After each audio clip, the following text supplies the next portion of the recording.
राष्ट्रपति पदरा चुनाव खातर मतगणनारो पहलो दौर पूरो। एनडीए उम्मीदवार द्रौपदी मुर्मू ने मिल्या 540 वोट और विपक्षना उम्मीदवार यशवंत सिन्हा ने मिल्या 208 वोट। 15 सांसदारा मत कर्या गया निरस्त।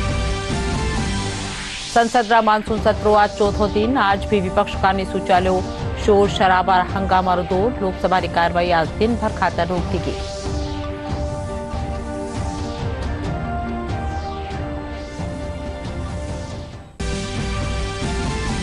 भरतपुर में गैर कानूनी खनन के खिलाफ साधु संता का निशु कर्यो गयो आंदोलन समाप्त। पर्यटन मंत्री और जिला कलेक्टर साधु संता सु कर्या बातचीत। गैर कानूनी खनन रोकवानो दिलाया भरोसो।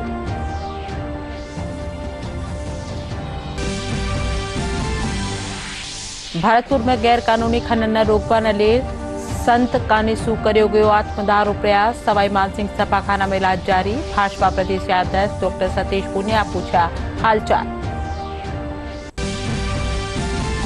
अब प्रदेश में मानसून सक्रिय। मौसम महकमा मुजब उत्तर पूर्वी राजस्थान जोधपुर और बीकानेर संभाग जिला में पै सके हैं भारी बरखा।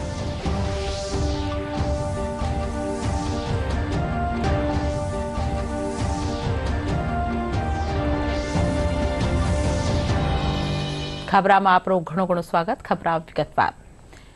राष्ट्रपति पदरा चुनाव खातर वोटारी गिनती जारी है। पहला दौर की गिनती ने पछे राज्य सचिव बताया कि सगला सांसदारा वोटारी गिनती पूरी बह चुकी है।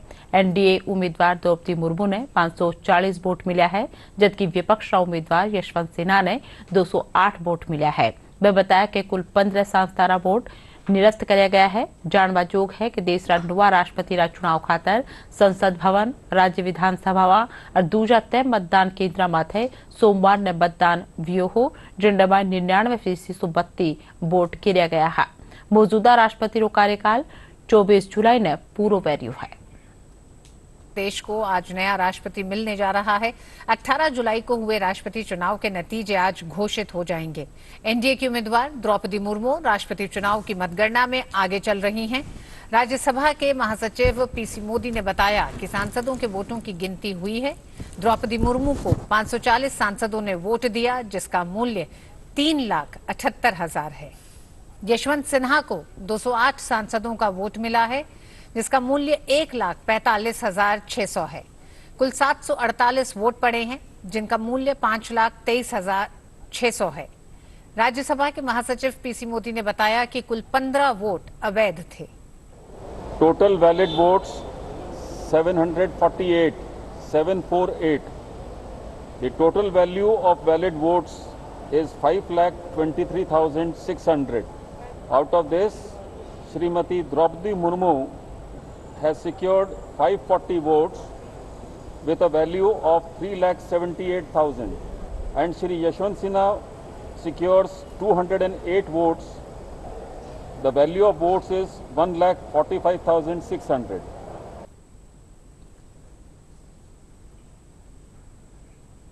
संसद मानसून सत्र आज चौथो दिन है। विपक्ष का निशु आज दोनों सदन में लगातार सदन की कार्रवाई में रुकावट आती रही।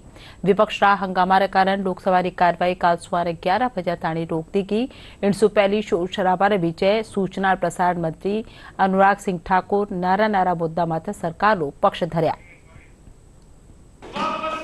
माननीय सभापति महोदय, आपके माध्यम से मैं माननीय मंत्री जी से पूछना चाहता हूं कि ये मोडस ऑपरेंडाई क्या है, जिसमें नफरत और घृणा के बयान देने वाले उन पर या तो कोई कार्रवाई नहीं होती है, सांकेतिक होती है, लेकिन जो फैक्ट चेकर हैं उन पे कार्रवाई होती है। हाल के दिनों में हमने देखा है। इस मोडस ऑपरेंडाई के बारे में माननीय मंत्री जी बताएं।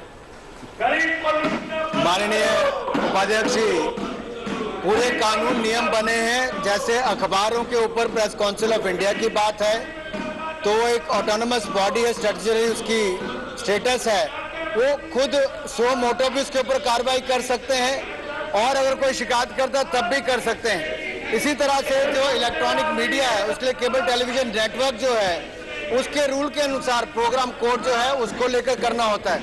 इससे sir ministry of electronics information technology, उनके जो रूल्स है कंटेंट को लेकर उसके ऊपर कार्रवाई करनी होती है। सर ये भी जानना जरूरी है कौन फैक्ट चेकर है और कौन दूसरी तरह के अपराध। फैक्ट चेक के पीछे रहकर कोई समाज में तनाव खड़ा करने का काम ना करे, ये भी करना बहुत आवश्यक है। और उनके खिलाफ अगर कोई शिकायत करता है तो कानून उसके लिए अपना काम करता है, जिसके ऊपर सर हमारा मंत्रालय सीधी कोई कार्रवाई नहीं करता। अलग अलग राज्यों में कानून व्यवस्था को देखने में वहां कानून काम करता है सर। माननीय राकेश सिन्हा, मंत्री जी से जानना चाहता हूं कि ट्विटर और फेसबुक पर जो लोग भारत विरोधी दुष्प्रचार कर रहे हैं और भारत विरोधी दुष्प्रचार करने पर फेक अकाउंट्स बनाकर कर रहे हैं, उन पर क्या कार्रवाई की जा रही है? ऐसे कुछ निहित स्वार्थी तत्व हैं जो भारत की छवि को, भारत की स्थिरता को समाप्त करना चाहते हैं और भारत पूरी दुनिया में ऐसा प्रचार तंत्र चल रहा है। ऐसे लोगों पर क्या कार्रवाई करने की व्यवस्था की जा रही है?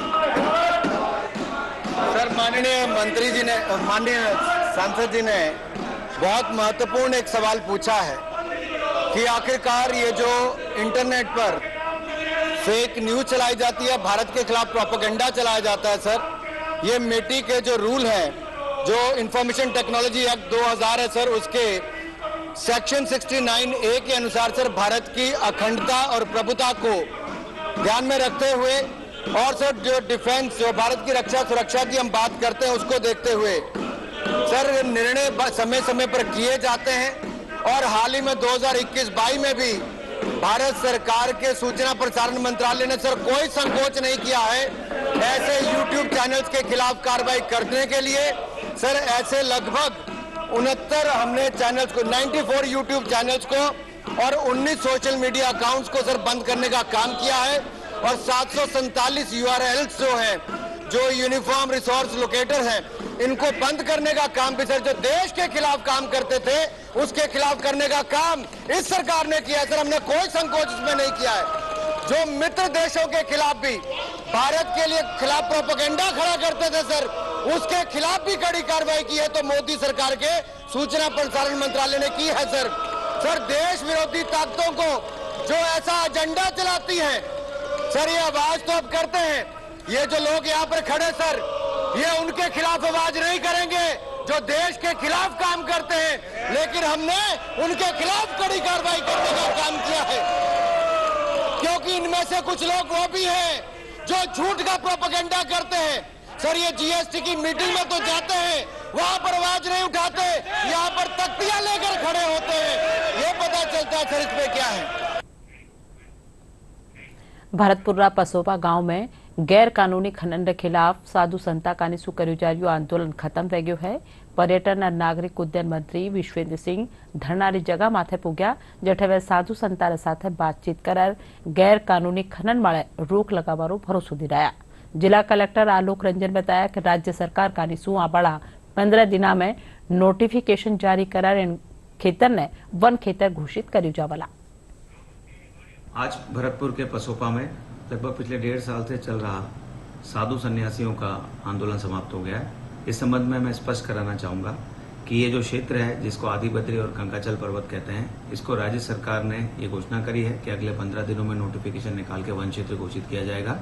यहाँ जो माइंस स्थापित हैं, ये मैं बताना चाहूँगा कि ये माइंस 2000 से 2018 के बीच में यानी पुरानी माइंस हैं और ये वैध माइंस हैं, जिनमें 11 माइंस कंकाचल में और 34 माइंस आदि बद्री में हैं। इसके अतिरिक्त इन माइंस को शिफ्ट करके जो लोग बेरोजगार होंगे, जैसे 2500 लोग अभी इस पर एम्प्लॉय हैं, उनको रोजगार दूसरी जगह मिलेगा। और साथ में सरकार ये मंशा रखती है कि इन जगहों को जो यहाँ के साधु सन्यासी हैं, जो धार्मिक पर्यटन का एक स्थल है, उसके रूप में इसको विकसित किया जाए। इसके लिए एक विस्तृत कार्य योजना भी राज्य सरकार बनाएगी। आज एक दुर्भाग्यपूर्ण घटना भी हुई है, जिसमें यद्यपि 3 से 4 बार हमारी और इनकी संघर्ष समिति की वार्ता हुई और समस्त वार्ता में बाबा सभी सहमत थे, परंतु विजयदास जी एक बाबा हैं, उन्होंने स्वयं कहीं से आकर ये कर लिया और उनका स्वास्थ्य जो है वो अभी ठीक है, स्टेबल है और वो उनको SMS में विशेष रूप से भर्ती कराया है ताकि वो जल्दी स्वस्थ हो। भारतीय जनता पार्टी रा प्रदेश अध्यक्ष डॉक्टर सतीश पूनिया जयपुर सवाई मानसिंह सभाखाने पोगर संत विजयदास हालचाल पूछा। जानवा जोग है कि संत विजयदास भरतपुर जिला में गैर कानूनी खनन ने रोकवारी मांग न लेर आत्मदारो प्रयास कर्या हा। वाने इलाज खतर सवाई मानसिंह सभाखाना में भर्ती करवायो गयो। भाजपा प्रदेशाध्यक्ष चिकित्सकासु संत विजयदास रा इलाज बाबत जानकारी लीना और वारा परिवार अलासो भी मिल्या। भाजपा कानीसु एक कमेटी बनाई गई है जो भरतपुर धरनारी जगह माथे जार पूरा तथ्यारी निष्पक्ष जांच कर प्रदेश नेतृत्व ने रपट सौंपेला। इन कमेटी में सांसद बाबा बालकनाथ, पेलियाड़ा मंत्री गजेंद्र सिंह खींवसर, प्रभुलाल सैनी, पेलियाड़ी विधायक राजकुमारी जाटव और जिला प्रभारी बनवारी सिंगल ने नामित कर्यु गयु है। भारत रो गौरवशाली स्वतंत्रता संग्राम विश्वरा अपारताणीरा सबू महान संघर्षामसू एक है। इन लेर आकाशवाणी हर दिन इन संग्राम री एक झलक प्रस्तुत कर रही है। इन कड़ी में आज राष्ट्रवादी आंदोलन रा अग्रणी नेताओं में से एक उमेश चंद्र बनर्जी की पुण्यतिथि मनाई जा रही है।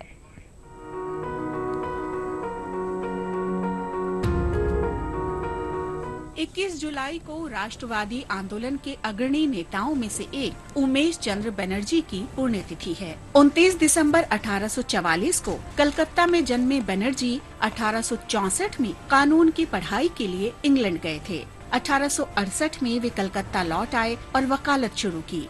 बैरिस्टर के रूप में उन्होंने अच्छी प्रतिष्ठा हासिल की थी। 1882 में वो स्थायी वकील के रूप में नियुक्त होने वाले पहले भारतीय बने। उन्होंने कलकत्ता उच्च न्यायालय में एक मामले में सुरेंद्रनाथ बनर्जी का बचाव भी किया था। उमेश चंद्र बनर्जी दिसंबर 1885 में बॉम्बे में भारतीय राष्ट्रीय कांग्रेस के पहले सत्र के अध्यक्ष बने। अगले वर्ष दूसरे सत्र में, जिसकी अध्यक्षता दादा भाई नौरोजी ने की थी, बनर्जी ने सुझाव दिया कि पार्टी हर प्रांत के लिए स्थायी समिति का गठन करे। वो 1892 में इलाहाबाद में एक बार फिर पार्टी के अध्यक्ष बने। बनर्जी कुछ समय के लिए इंग्लैंड में रहे और वहाँ वकालत भी की। लिबरल पार्टी ने उन्हें ब्रिटेन की संसद के चुनाव में लड़ने के लिए टिकट दी। हालांकि वो चुनाव हार गए थे, लेकिन वो ब्रिटिश संसद के लिए चुनाव लड़ने वाले पहले भारतीय बने। उमेश चंद्र बनर्जी का 1906 में 61 वर्ष की आयु में कलकत्ता में निधन हो गया।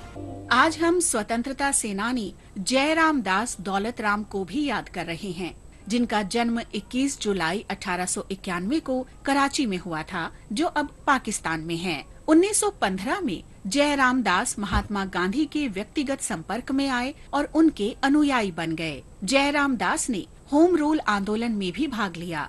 वो भारतीय राष्ट्रीय कांग्रेस में शामिल हो गए और 1920 में असहयोग आंदोलन में बढ़ चढ़ कर हिस्सा लिया। वो नमक मार्च और भारत छोड़ो आंदोलन में एक प्रमुख कार्यकर्ता भी थे। जयराम दास 1947 में विभाजन के दौरान भारत में रहे और उन्हें बिहार का पहला भारतीय राज्यपाल नियुक्त किया गया। उन्होंने भारत की संविधान सभा में पंजाब के एक निर्वाचन क्षेत्र का प्रतिनिधित्व किया। 1950 से 1956 तक जयराम दास ने असम के राज्यपाल के रूप में भी कार्य किया। उन्होंने 1 मार्च 1979 को अंतिम सांस ली। महान राष्ट्रवादी जयराम दास दौलतराम को हमारा नमन। आज हम आजाद हिंद फौज के मिजो सदस्य डार्थवमा रेंथली को भी याद कर रहे हैं, जिनकी 21 जुलाई 2019 को मृत्यु हुई थी। 1920 में पुकपुई गांव में जन्मे रेंथली ने स्वतंत्रता सेनानी बनने से पहले भारतीय सेना के मेडिकल कोर में सेवा की थी। द्वितीय विश्व युद्ध के दौरान उन्हें मलेशिया भेजा गया था, जहां उन्होंने लड़ाई लड़ी, लेकिन जापानी सेना ने उन्हें गिरफ्तार कर लिया और सिंगापुर में बंदी बनाकर रखा।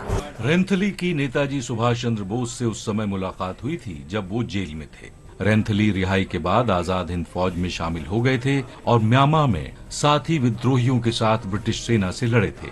हिरोशिमा और नागासाकी में बम विस्फोटों के बाद जब जापानी सेना पीछे हट गई तो उन्हें आत्मसमर्पण करना पड़ा। अंग्रेजों ने रेंथली को ब्रिटिश शासन के खिलाफ युद्ध छेड़ने का दोषी ठहराया और उन्हें सलाखों के पीछे डाल दिया। 2 साल बाद 1945 में महात्मा गांधी के हस्तक्षेप के बाद उन्हें रिहा कर दिया गया था। भारतीय स्वतंत्रता के लिए संघर्ष में महत्वपूर्ण भूमिका के लिए भारत सरकार ने 1972 में रेंथली को ताम्रपत्र से सम्मानित किया। इस महान हस्ती ने 21 जुलाई 2019 को 99 वर्ष की आयु में अंतिम सांस ली।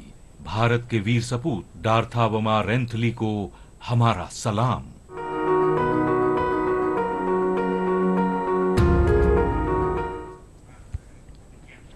और अब एक छोटो सो विराम। पूजा जी अब सब्जी लेने घर से थैला लेकर जाती हैं। रमेश की चाट का मजा अब कागज की प्लेट और लकड़ी की चम्मच से आता है। राजू की दुकान पर जूस अब कागज के गिलास में सबका गला तर करता है। और अपने पिंटू भैया की आइसक्रीम अब लकड़ी वाली स्टिक में ही मिलती है। हमारी सरकार 1 जुलाई से हानिकारक सिंगल यूज प्लास्टिक की चीजों को बनाने, बेचने और काम में लेने पर रोक लगा रही है। आप भी हमारी तरह सिंगल यूज प्लास्टिक को काम में लेना बंद करें और पर्यावरण को बचाने की इस मुहिम में सरकार का सहयोग करें। याद रहे, 1 जुलाई से सिंगल यूज प्लास्टिक बिल्कुल बंद। नो मेकिंग, नो सेलिंग और नो यूजिंग। एक ही तो धरती है हमारे पास, इसको बचाएं। सिंगल यूज प्लास्टिक के विकल्प अपनाएं। खबरां में आपरो एक फेरू स्वागत। आजादी रा अमृत महोत्सव ने खास बढ़ावा वास्ते राष्ट्रीय ध्वज तिरंगा ने घर घर में फहरायो जावला। जिला परिषद रा मुख्य कार्यकारी अधिकारी मुरलीधर प्रतिहार बताया कि बूंदी जिला री ग्राम पंचायत कानीसू झंडा री बिक्री खातर केंद्र बनाया जावला।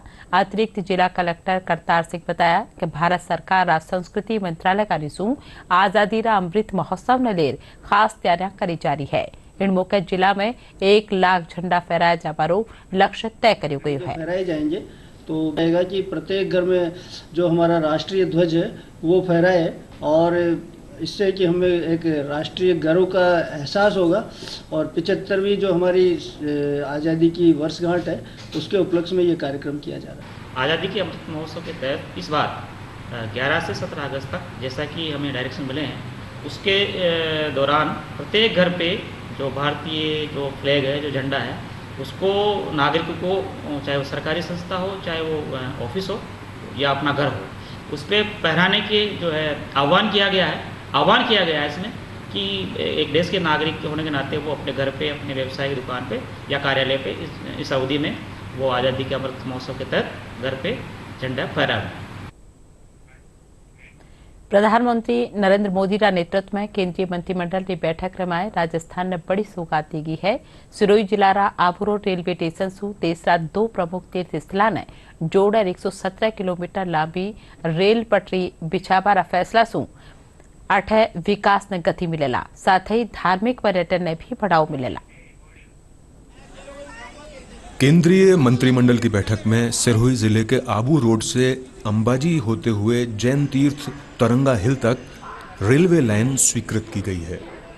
रेल मंत्रालय द्वारा बनाई जाने वाली करीब 117 किलोमीटर लंबी रेल लाइन योजना से राजस्थान को बड़ी सौगात मिली है। इस परियोजना को पूर्ण करने का लक्ष्य 2026-27 रखा गया है और इसे उत्तर पश्चिम रेलवे के निर्माण संगठन द्वारा किया जाएगा।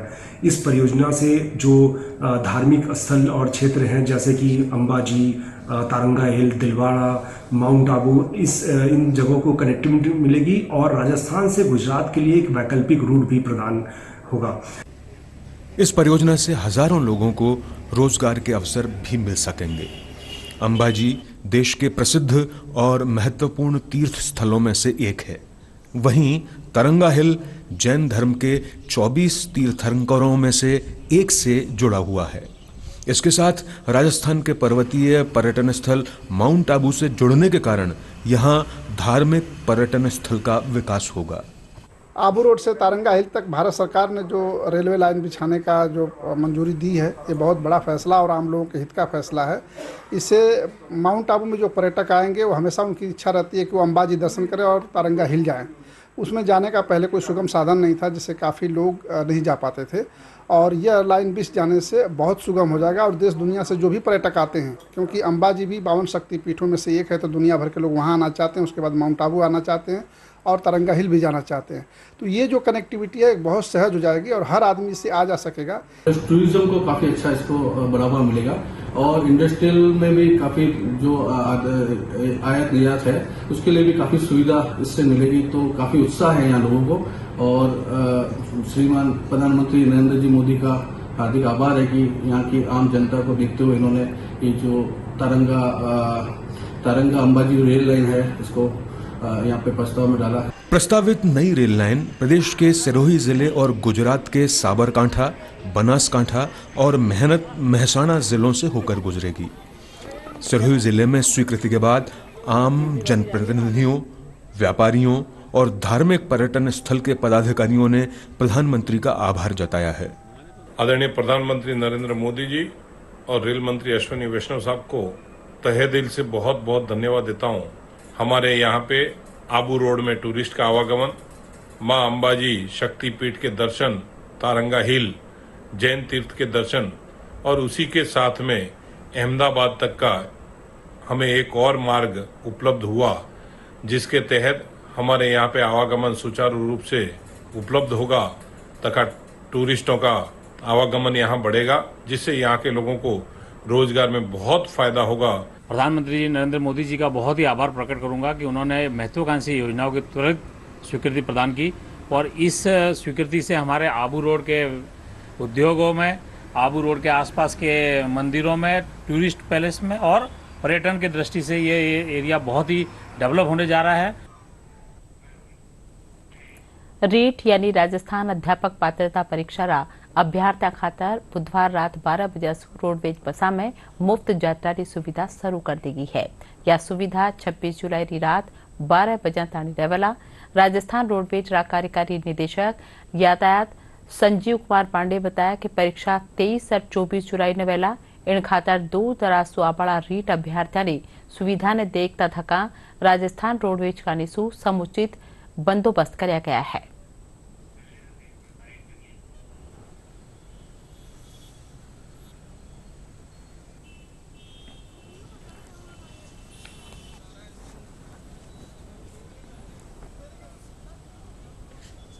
तो रीट का एग्ज़ाम 23 और 24 जुलाई को आयोजित हो रहा है और लगभग 16 लाख इसमें कैंडिडेट्स, जिस तरह का हमारे पास माध्यमिक शिक्षा बोर्ड से फीडबैक आया है। 23 तारीख को एग्ज़ाम है, तो आज जैसे 21 तारीख है तो 21 और 22 तारीख को, और ऐसे ही जो 24 तारीख को एग्ज़ाम हो जाएगा उसके 25 और 26 2 दिन बाद तक भी जो राज्य के जो परीक्षार्थी हैं वो राज्य की रोडवेज की बसों में निःशुल्क यात्रा कर सकेंगे।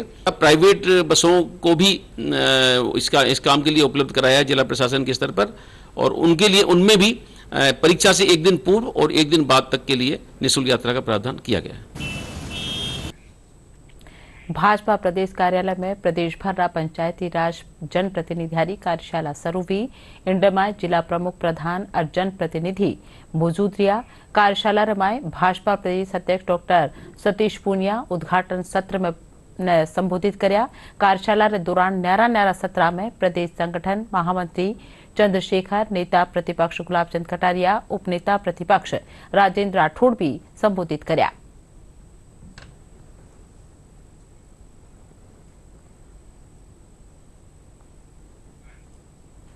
दौसा जिला में कालसिंजा जोरदार बिरखा बहबासु जिलारा खणकरा हल्का में जगह जगह पानी भर गयो, जिनके कारण लोगों ने घणी परेशानी रो सामनो करनो पड़ियो है।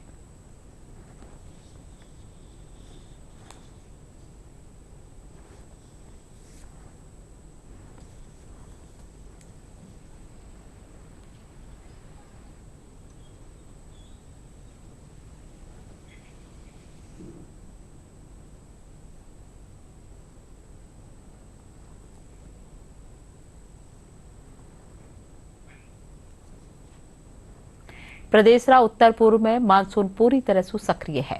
मौसम महकमा निदेशक राधेश्याम शर्मा रा मुजब प्रदेश रा या हल्का माय 2 विक्षोभ सक्रिय रहबारे कारण आबाड़ा 48 घंटा रे माय श्री गंगानगर और हनुमानगढ़ में भारी बिरखा बह सके है, जबकि भरतपुर, जोधपुर और जयपुर संभाग में कटे कटे मध्यम दर्जारी बिरखा का योग है। मौसम महकमा रा मुजब कई जगह बादला गरजबा साथ बिरखा बह सके है।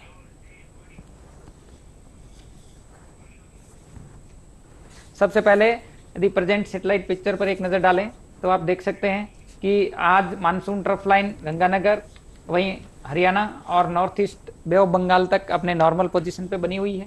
इसके अलावा 2 वेस्टर्न डिस्टर्बेंस फिलहाल एक्टिव है। एक जो पश्चिमी विक्षोभ है वो उत्तराखंड और आसपास के क्षेत्रों के ऊपर है, और एक और पीछे पश्चिमी विक्षोभ बना हुआ है जो कि ईस्टर्न पार्ट ऑफ ईरान और आसपास के ऊपर में है। अब बात करें यदि आगामी दिनों के मौसम पूर्वानुमान की, तो आज मौसम केंद्र जयपुर ने एक विशेष प्रेस विज्ञप्ति जारी की है। इसमें यह स्पष्ट किया गया है कि अगले 4-5 दिन राजस्थान में एक बार फिर से मानसून एक्टिव होने की प्रबल संभावना है। यानी पिछले 24 घंटों में दर्ज की गई बारिश पर भी यदि एक नजर डालें तो आप देखेंगे कि पूर्वी राजस्थान के कोटा और दौसा जिलों में कहीं कहीं भारी से अति भारी बारिश रिपोर्ट की गई है। सबसे ज्यादा दिगोद कोटा में 160 mm जो कि वेरी हेवी रेन की कैटेगरी में दर्ज हुई है। इसके अलावा 5-7 और ऐसे डिस्ट्रिक्ट्स हैं जहां पे हेवी रेनफॉल रिपोर्ट किया गया है। बात करें यदि आगामी दिनों के मौसम पूर्वानुमान की, तो आप देखेंगे कि अगले 4 दिन पूर्वी राजस्थान के साथ साथ पश्चिमी राजस्थान में भी सीधे प्रसारण के लिए आपको सीधे दिल्ली ले चलते हैं। DD news.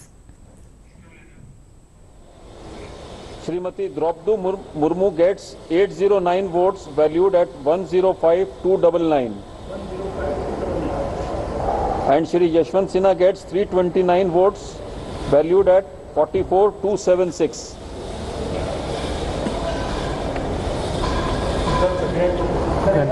Grand total, the total valid votes 1886, value of such votes 673,175. Shrimati Draupadi Murmu gets 1349, valued at 483,299. 483,299, and Shri Yashwant Sinha gets 537 votes, valued at 189,876.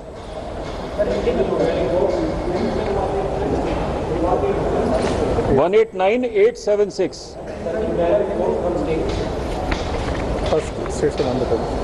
The states which the counting has been done is Andhra Pradesh, Arunachal Pradesh, Assam, Bihar, Chhattisgarh, Goa, Gujarat, Haryana, Himachal Pradesh and Jharkhand. That we will give you. How many votes were invalid votes in this second round? We'll let you know. अरब खास खबर एक बार फिर राष्ट्रपति पद चुनाव खातर मतगणना रो पहलो दौर पूरो। एनडीए उम्मीदवार द्रौपदी मुर्मू ने मिलिया 540 वोट और विपक्ष उम्मीदवार यशवंत सिन्हा ने मिलिया 208 वोट। 15 सांसदा मत कर्या गया निरस्त। संसद रा मानसून सत्र आज चौथो दिन। आज भी विपक्ष का निसू चाल्यो शोर शराबा और हंगामा रो दौर। लोकसभा की कार्रवाई आज दिन भर खातर रोक दी गई।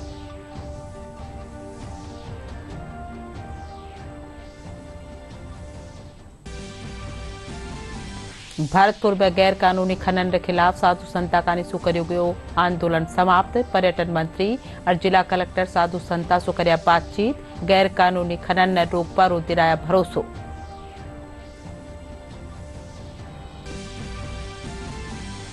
भरतपुर में गैर कानूनी खनन ने रोकवा ने ले संता का निसू करियो गयो आत्मदारो प्रयास। सवाई मानसिंह सपाखाना में इलाज जारी। भाजपा प्रदेशाध्यक्ष डॉक्टर सतीश पूनिया पूछा हालचाल। और प्रदेश में मानसून सक्रिय। मौसम महकमा ने मुजब उत्तर पूर्वी राजस्थान राज्य जोधपुर और बीकानेर संभाग जिला में बह सके भारी बिरखा।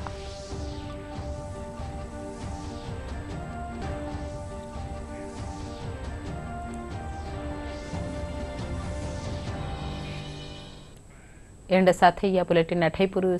नमस्कार।